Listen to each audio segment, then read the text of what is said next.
Buongiorno. It's literally the only Italian I know, so that's all you're going to get out of me today.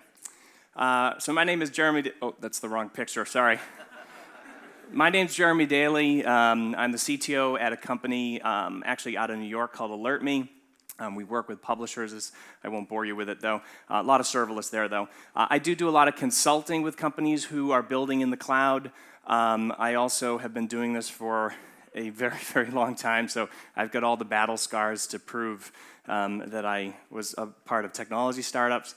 I started working with AWS sort of right at the beginning, right when the sort of virtual machines came out, and we were kind of playing around with EC2, and I started a startup that built a lot of stuff in the cloud early days before there were load balancers and some of those other things. I also have a blog. I do a bunch of open source stuff. Obviously, I'm speaking here today. And then I have a newsletter that I do every week called Off by None that's all about serverless and what's going on in the serverless community. And then I just launched a serverless podcast called Serverless Chats. So I hope you guys will check that out. And I am an AWS Serverless hero, which means that I get to say good things about AWS, and they let me use this badge. But actually, it's a really, really great program. There's a lot of excellent people in there, really smart people, so I'm actually honored to be a part of that program. All right, so today, we're going to talk about serverless. And more importantly, we're going to talk about the fact that this term has kind of become, in a sense, maybe meaningless because it gets subscribed to a lot of different things. So every week for my newsletter, I go to Twitter, and I type in hashtag serverless. But the problem is that I get back about, 1,000 articles every single time I do it. And a lot of these things aren't serverless. And so I have to sort of, or at least I don't consider them to be serverless. So I have to go and I have to filter a lot of stuff out. And I think this is a problem with marketing. And are there any marketers here? Anybody do marketing here? All right, good, because I was not going to say anything bad about marketers, but since nobody here does marketing, so I like to take the advice or think about marketing the way that the great philosopher Dilbert does, that basically marketing is just liquor and guessing. And that, if it sounds good, then that's great, just use the term, but the problem is that the term serverless doesn't mean what a lot of these people think that it means. So, when you take all of those people calling things serverless and you just start subscribing it or labeling everything serverless, eventually it has no meaning.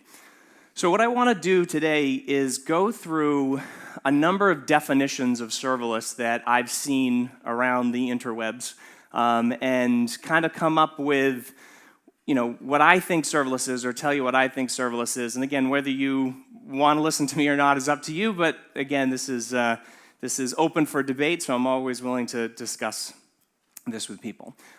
So first, I think the basic way to think about serverless, or the basic way people think about serverless, is as an execution model, or as a compute model, right?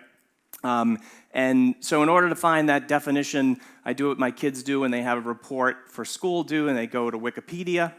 And so this is a really long definition. You can read it if you want to, but the key points here are that it's an execution model, that the billing is sort of tightly coupled to resources consumed, and that it's a form of utility computing, right? And so I think that these ideas are sort of core to the idea of functions as a service, right? That it's something that is very closely tied to billing. It is utility computing, and this can extend to managed services in a way as well. But the issue with a definition like this is, if you think of any type of utility-based computing, then why doesn't something like Twilio or Stripe or Eventbrite, why don't they fit this definition, right? So I think that definition is a little bit broad. And if we look at something like AWS's definition, which keeps changing, by the way, but this was accurate as of about maybe 3 months ago, they introduced some additional things where they basically say it eliminates infrastructure management, they say that you don't have to worry about capacity planning, and they introduce this concept of high availability, right? Now, they've changed their scale to zero or never pay for idle to this idea of pay for value, which I actually really agree with because, again, I think this idea of everything scaling down to nothing is kind of a difficult challenge for cloud providers. So I can see why they do that. But if we think about extending that definition from Wikipedia and we say, okay, well, we're eliminating infrastructure management and we now have capacity provisioning taken care of for us, high availability, and we're paying for value, then why don't things like Salesforce or Jira or even Gmail, why don't those fit into that definition, right? So I think it gets really broad and a little bit confusing. So now that we're thinking, though, about this execution model or this compute model and some of these other services that are happening behind the scenes, now we can actually start to think of it, or people have described it as an architectural pattern, right? So there's a small company out of Boston called Serverless Ops, and Tom McLaughlin is the founder of that company, and this is the definition that he uses. So he says that it's a cloud system architecture, but the real important thing here is that the effort and emphasis is actually on the software value chain, right? So now there's this idea of saying it's about the services you use and putting more effort on how we develop the software and less focus on some of this undifferentiated stuff. And then you have a very smart guy, Simon Wardley, who extends the architectural sort of definition by saying that it's event-driven. He introduces this idea of statelessness. He talks about writing code as sort of the lower boundary and actually says if you're diving into containers, then you're diving out of serverless. And then this idea of consuming services. So these are the managed services we talked about. And what's interesting about this is if you think about these different things here, now you're thinking of serverless, or at least Simon's thinking of serverless, not to speak for him, but sort of as a glue, right, that connects all of these different services. So again, interesting, again, we're just expanding this definition. Then there's this idea of those services that you use and how much work you have to do to maintain those services. So AWS introduced this slide at reInvent 2018 where they said serverless is an operational construct. And essentially, you start over here with more operations, you go over this, it's not really working, pretty rainbow here. Oh, what do you know? It didn't work. Anyways, so you start on one side, less operations. You go all the way over here to, more operations to less operations. And that essentially the more you have to manage, the less serverless the component is. But Kelsey Hightower from Google wisely pointed out, well, if you have an on-prem stack and somebody is managing that for you, does that mean that that's serverless? Right? So just sort of something to think about. And then Ben Kehoe, several years ago, actually, I think it was 2017, talked about serverless as a spectrum. And what he said was that the serverlessness of something is driven by three things. So this idea of serviceful and ephemeral compute, and we'll talk about serviceful in a minute. Again, this idea of the billing being closely related to the usage. And then this idea of a smaller and an abstracted control plane. So this term serverlessness, again, is not necessarily about the amount of effort that you need to put in to manage it. It's not the operational side of it. But what I don't necessarily like about this is, and anything can be kind of serverless, right? If you say, well, it meets maybe one of these criteria, so it's kind of serverless. So I don't like that too much. But this idea of serviceful is really interesting because what he's saying here is that the more your service or the more your application uses managed services, the more serverless that it is.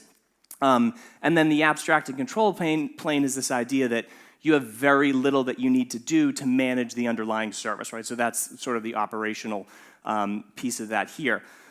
So serverlessness, serviceful and abstracted control plane.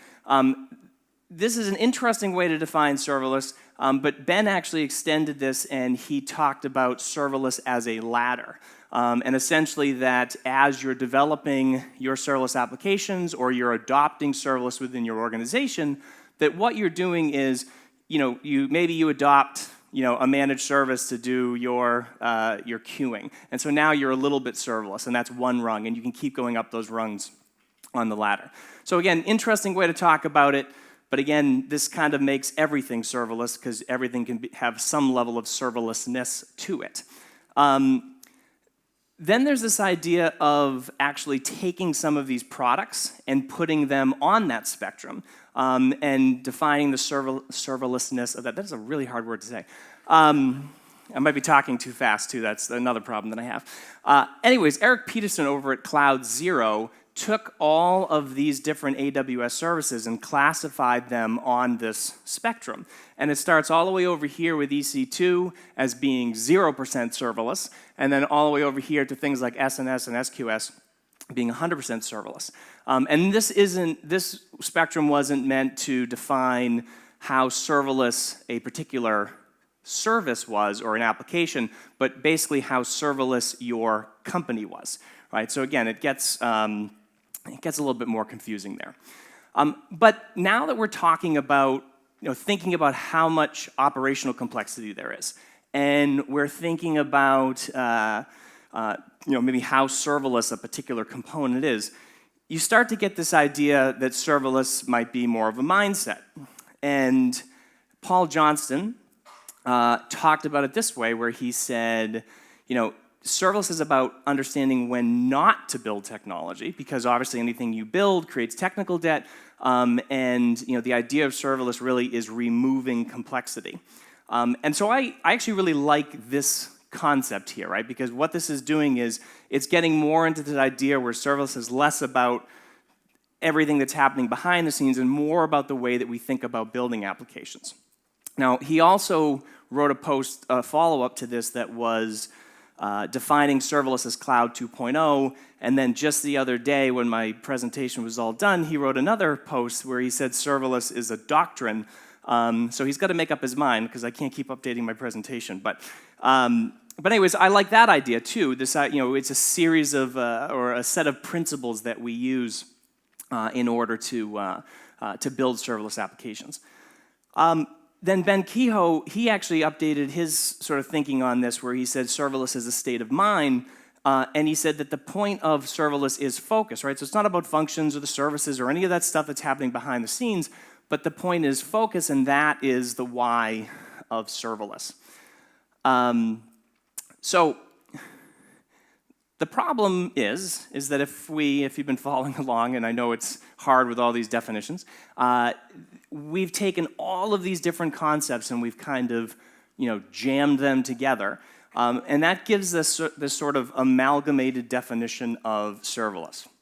So if we take all of what we read plus the hundreds of others that are out there, then essentially serverless is an architectural pattern that utilizes a ephemeral compute model that abstracts away infrastructure, allowing developers to focus primarily on business logic by at most writing code that consumes other services, using the amount of operational complexity of those services to determine the level of serverlessness by which developers then understand how these services can be used to reduce the total cost of ownership and minimize technical debt by writing less code without caring about the underlying technology choices of the chosen cloud provider. Sorry. And of course, probably something about Kubernetes in there too. Right? So this is the problem.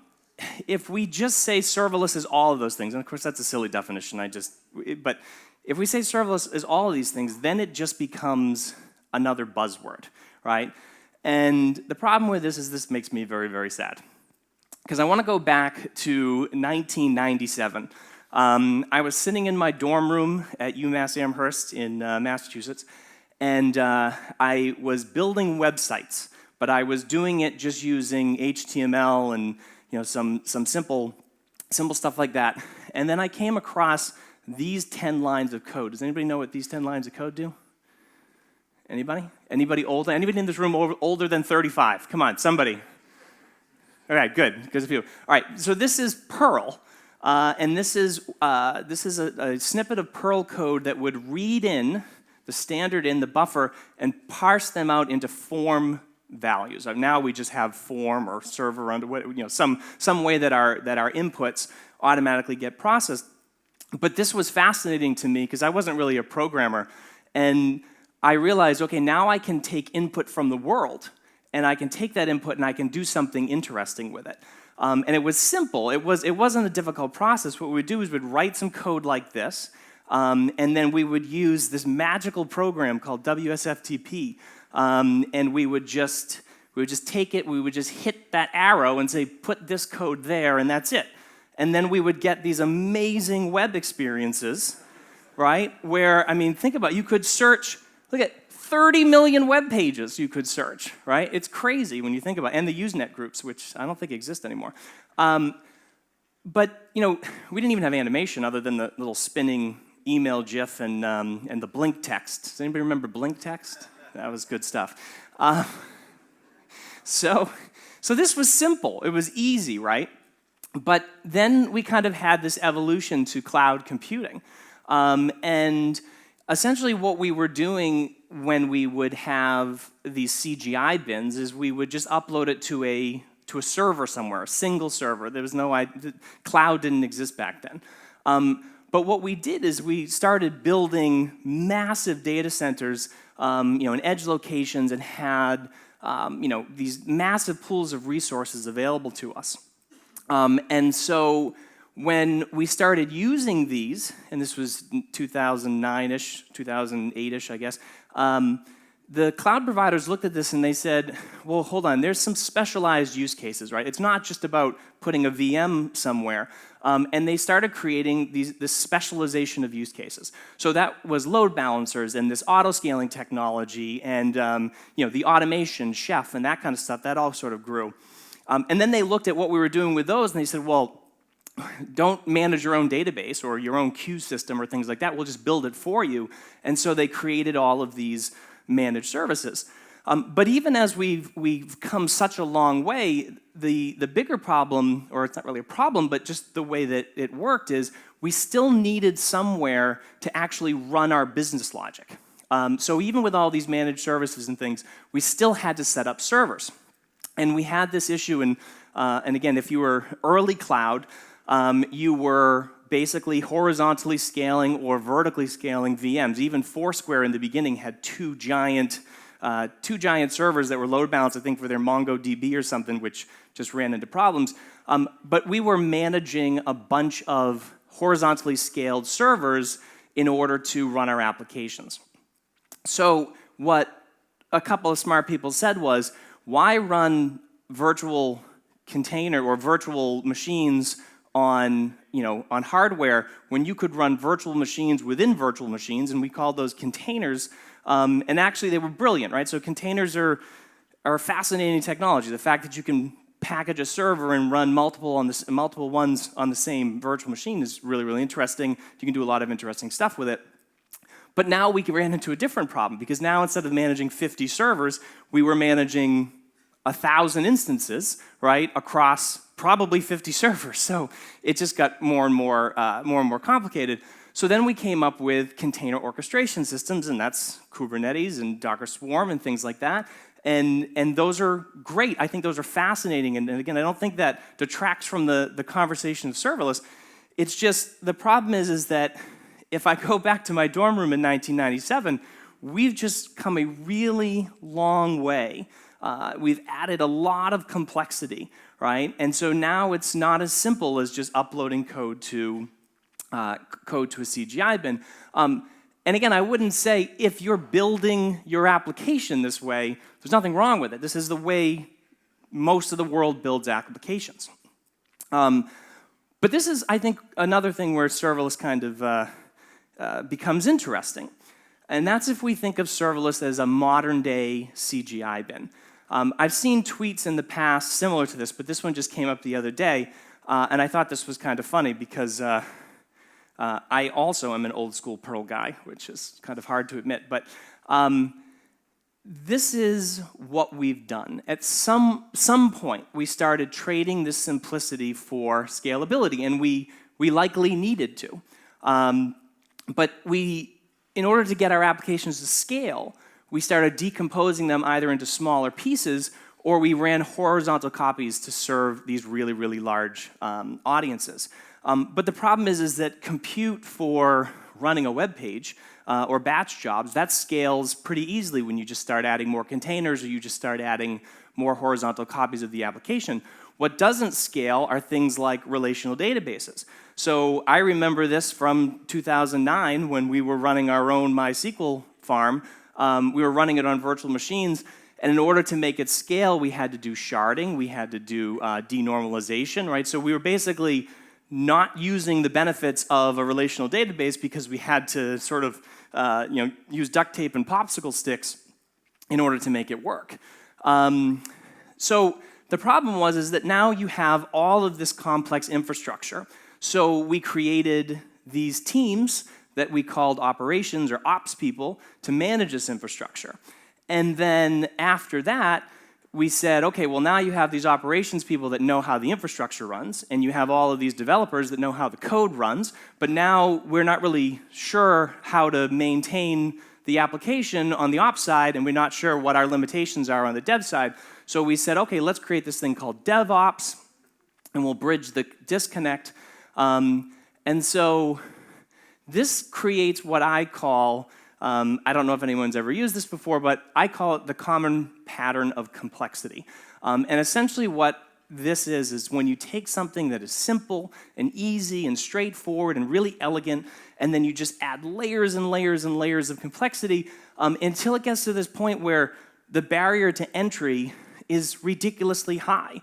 If you're a 19-year-old kid sitting in your dorm room, you are not going to spend time to set up a Kubernetes cluster, right? It's too complex. You're not going to have the money to do it. It just becomes too onerous to take on.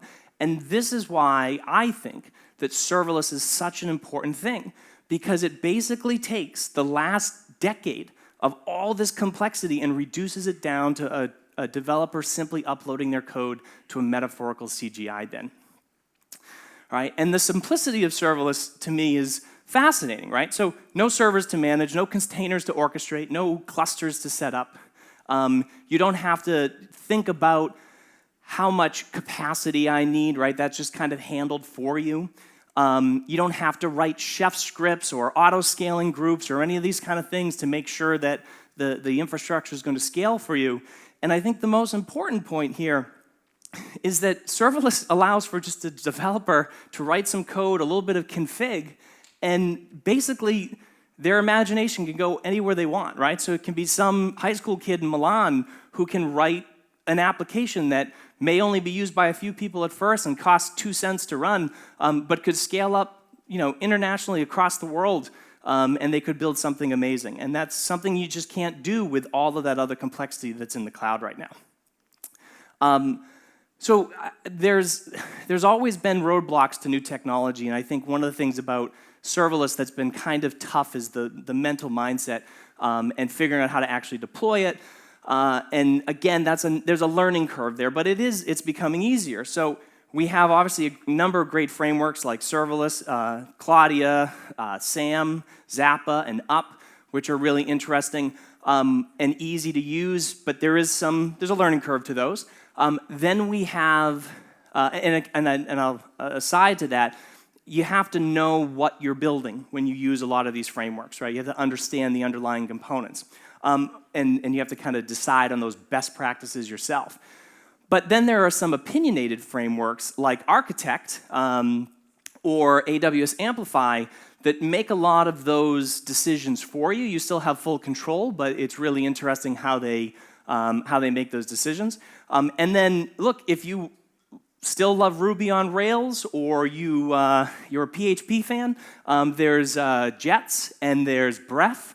And there's more PHP stuff coming that I know of. So you can do that. If you are really interested in the configuration side of things, there's a really interesting company out of Portland called Stackery that's doing some really cool stuff with visualization of CloudFormation templates, which I think is really interesting. Later on today, if you stick around for Guillermo's talk, Zeit and the Now framework basically abstracts away the cloud altogether. You just type now, you write some code, you type now, and it just creates, it doesn't even matter what cloud it's in, it just works, which is really cool. And then the other day, Pulumi introduced this thing called crosswalk, which is this idea of kind of sticking some things together, which, again, is also really interesting. All right, so we talked about a bunch of stuff. It's probably time that I give you my definition, or at least how I feel about serverless. So I think that serverless is a methodology, and not so much some of these other things. All right, so here's the way that I see it. Serverless is not an execution model or functions as a service. Right, so FAS introduced us into this utility computing. I think that, again, is really, really interesting, but serverless abstracts away everything. So it doesn't matter how our code gets executed. It doesn't matter how our database scales. It doesn't matter how our queues deliver messages. None of that matters, right? And that's not the point of serverless. The point is that you don't have to think about it, right? So I don't think of it as an execution model. This one, some people will disagree with me on, but I don't think DynamoDB or Aurora Serverless or SQS or even Lambda themselves should be considered serverless, that we should call them serverless. Because as I kind of pointed out in the beginning, then why isn't Twilio serverless or SendGrid, right? They're managed services. We don't have to worry about those. And I would not call Twilio and SendGrid serverless. I think that they're managed services, and I think you should use them as part of your serverless architecture, but I wouldn't just call them serverless. Also, I don't believe that serverless is an operational construct, and I don't believe it is a spectrum. To me, the level of serverlessness of an underlying technology or of a product is largely irrelevant, right? So I think you know it when you see it. So if I build out an application and I'm using API Gateway and DynamoDB and SQS and Lambda, then yeah, I can say my service is 100% serverless. But if I introduce Fargate or I introduce an RDS cluster or something like that, now I've violated a principle of what makes something serverless. And that's okay. I'm not saying every piece of your application has to be serverless. And to that point, serverless isn't a technology, in my opinion. So it doesn't matter if you're using serverless Aurora, or you're using RDS clusters, or you're accessing an API that doesn't scale very well. The point isn't the technology. Really, part of the idea of serverless is understanding that the cloud doesn't scale infinitely, right? There's no service out there that will scale infinitely, no matter what the marketing people tell you. At some point, there's limits. And understanding those limits and knowing how to deal with failures when the cloud fails, not if, but when your application, when some component fails, what's interesting about that is if you build a resilient system and you understand those limitations, then that is sort of this core benefit or this core tenet of what serverless is. So here's sort of my definition. So it's a methodology for planning, building, and deploying software. The key points being here that it maximizes value by minimizing undifferentiated heavy lifting. I did not come up with the term undifferentiated heavy lifting. I'm not 100% sure who did, but it's brilliant because that's the point here, right? Serverless should touch everything up and down your stack, okay, up and down the value chain. So it's not only about the technology decisions we make, but it's also about product strategy and design and budgeting and resource planning. We have more control now over, if you think about it as an execution model, over the per billing of how many times your application runs and what the actual cost is to process a request all the way down through there. So you just have a ton of control over that. All right, how much time do I have left? Okay, so how much time do I have left? 10 minutes? All right, so let's talk about the future of serverless quickly. So a lot of people talk about serverless all the things, which I love that idea, but serverless isn't necessarily, can't necessarily do everything. There was a really great paper back in February that was by Berkeley, and I thought this was really interesting because this is something you have to keep in mind, especially if you're building serverless things or you're building the infrastructure that will run or power people's serverless applications. So they said that the success of virtual machines was because companies wanted to duplicate the same computing environment and essentially simplify porting their existing workloads to the cloud. But the cloud is something different, right? And I kind of agree with Paul Johnson that Cloud 2.0 might just be serverless. And the reason that this worked is because people kept that same line of thinking. And so the other thing that they said that I think was really interesting is that this will become the default computing paradigm. And again, I know I said it wasn't a computing thing, but I do agree with this, that this will be how applications get built in the future, because it'll just kind of do, it'll handle all of that undifferentiated heavy lifting for you. So serverless, though, is not all rainbows and unicorns. There are definitely limitations to what it can do. That Berkeley paper actually pointed out a number of interesting limitations to it. But those limitations were things like machine learning or video streaming compute and some of those things. And the problem that I have with serverless in its current form being able to handle those things is that if we fall back into our old way of thinking, and even some of the recommendations that Berkeley paper made was like, co-locating functions so that they can talk to each other faster and things like that. That makes me really nervous for the future of serverless, because I feel like there's a better way. I don't know what it is, and I'm not going to purport to say that I know what it is, but I just think there's a better way than falling back into those old patterns that got us into those complex things. Anyways. All right, so quickly, I want to just try my hand at marketing, because I think serverless has gotten this really, really broad label, and I figured that what I would do is use this platform to try to come up with my own marketing so that we can kind of set the, reset the levels here.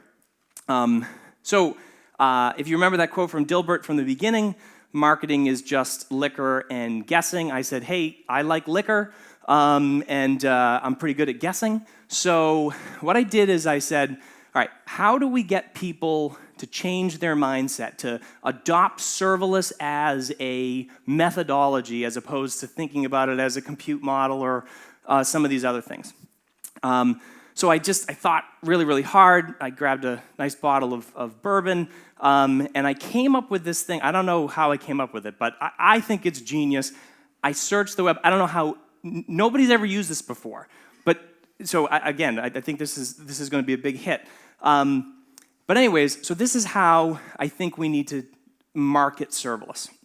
Okay, we need to tell people to think different, because the problem is if they think the same way and they think about just porting applications to the cloud from what they've originally built, the problem there is that they're going to fall back into those old patterns. And serverless is more than that, right? If we start locking down serverless with these old constructs, then the problem is it's never going to take off the way it needs to take off. So you just need to think about it differently. And that's everything from scaling and how am I going to design my applications to be stateless and all that kind of stuff. So that was the first thing. But then once I came up with this, I was on a roll. So I said, all right, let's think about use cases. I write about use cases a lot in my newsletter.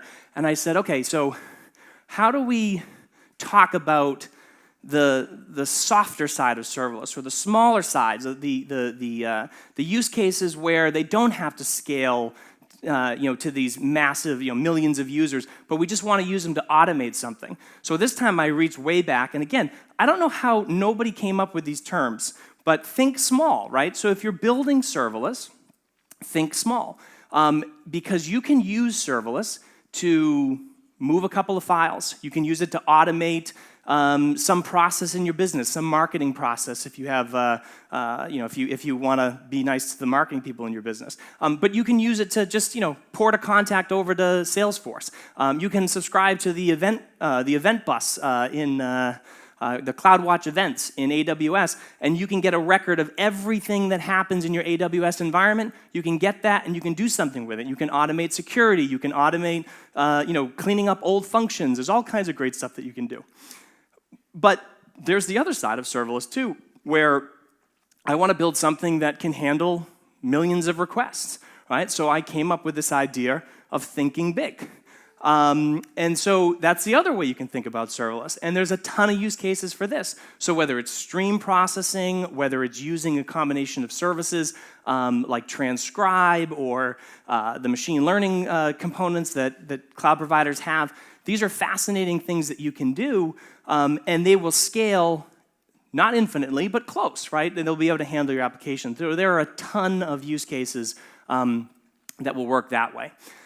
So now I said, okay, we've got a good way to think about serverless, tell people to think different. We've got two sides for the use cases, think small, think big. But I wanted to try to give some advice to people who are just starting to adopt serverless or who are thinking or using serverless now but want to dive a little bit deeper. So this, I think, perfectly captures it. This is my advice to you. Just do it, right? So until you jump into serverless and start to use it, it's hard to understand, I think, the benefits. And I can talk up here for hours or over dinner, and I can tell you all these benefits. But until you see them, until you realize the power of what this paradigm does for us, it's really hard, I think, to sort of grasp all that stuff. So here are a bunch of things that I'm working on. Just sell myself here for a second. That's my blog, my newsletter. I have a bunch of stuff, GitHub, a couple of different open source projects that will help you with serverless. If you're interested with that, you can, or interested in that, follow me on Twitter. I'm annoyingly active on Twitter most of the time. And that's it. Thank you very much.